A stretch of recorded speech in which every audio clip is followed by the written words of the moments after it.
ఆర్మూర్ పట్టణం అడవి మామిడిపల్లికి చెందిన కొత్త కాపు రాజేశ్వర్ అనే వ్యక్తి గత 2 రోజులుగా కనిపించడం లేదు. ఎవరికైనా ఈ వ్యక్తి కనిపిస్తే 9948696884 లేదా 9014326215 సెల్ నంబర్లకు సమాచారం ఇవ్వండి. రుద్రూర్లో గ్రంథాలయాన్ని జిల్లా గ్రంథాలయ సంస్థ చైర్మన్ అంతిరెడ్డి రాజిరెడ్డి పరిశీలించారు.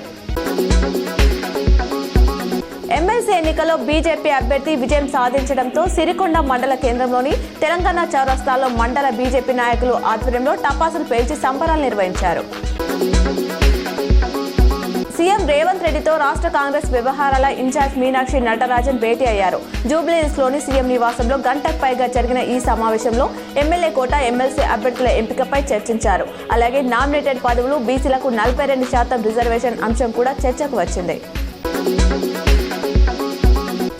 నిద్ర మాత్రలు మింగి ఆత్మహత్యయత్నం చేసిన ప్రముఖ సింగర్ కల్పన కోలుకుంటున్నారు. ఇవాళ ఆమె స్టేట్మెంట్ ను పోలీసులు రికార్డ్ చేశారు. కేరళలో ఉన్న పెద్ద కూతుర్ని చదువుకోవడానికి హైదరాబాద్ రావాలని కోరా, అయితే ఆమె అక్కడే ఉంటానని చెప్పింది. ఆవేదనతో నిద్ర మాత్రలు మింగి చనిపోవాలనుకున్నా అని తెలిపారు.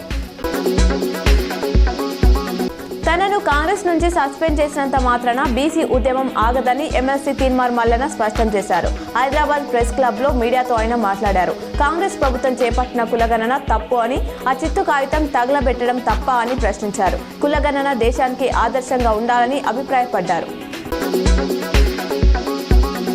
రాష్ట్రంలో కాంగ్రెస్ పార్టీ అధికారంలోకి వచ్చిన తర్వాత మహిళలకు ఉచిత బస్సు సౌకర్యం మినహా ఏ ఒక్క హామీ అమలు కాలేదని నిజామాబాద్ అర్బన్ ఎమ్మెల్యే ధన్పాల్ సూర్యనారాయణ గుప్తా అన్నారు. ఈ సందర్భంగా నిజామాబాద్ జిల్లా భారతీయ జనతా పార్టీ కార్యాలయంలో ఏర్పాటు చేసిన సమావేశంలో ఆయన మాట్లాడారు. బోధన్ పట్టణంలో ఇంటర్ పరీక్షలు బుధవారం ప్రారంభమయ్యాయి. పట్టణంలోని 9 పరీక్ష కేంద్రాల్లో విద్యార్థులు పరీక్షలు రాస్తున్నారు. 3910 మంది విద్యార్థులు పరీక్షలు రాయనున్నారు. బీజేపీ ఉపాధ్యాయ ఎమ్మెల్సీగా విజయం సాధించిన మల్క కొమరయ్యను తెలంగాణ ప్రాంతీయ ఉపాధ్యాయ సంఘం ఆధ్వర్యంలో నిజామాబాద్ అర్బన్ ఎమ్మెల్యే ధన్పాల్ సూర్యనారాయణ మర్యాదపూర్వకంగా కలిశారు. ఈ సందర్భంగా వారికి సన్మానం చేసి శుభాకాంక్షలు తెలిపారు.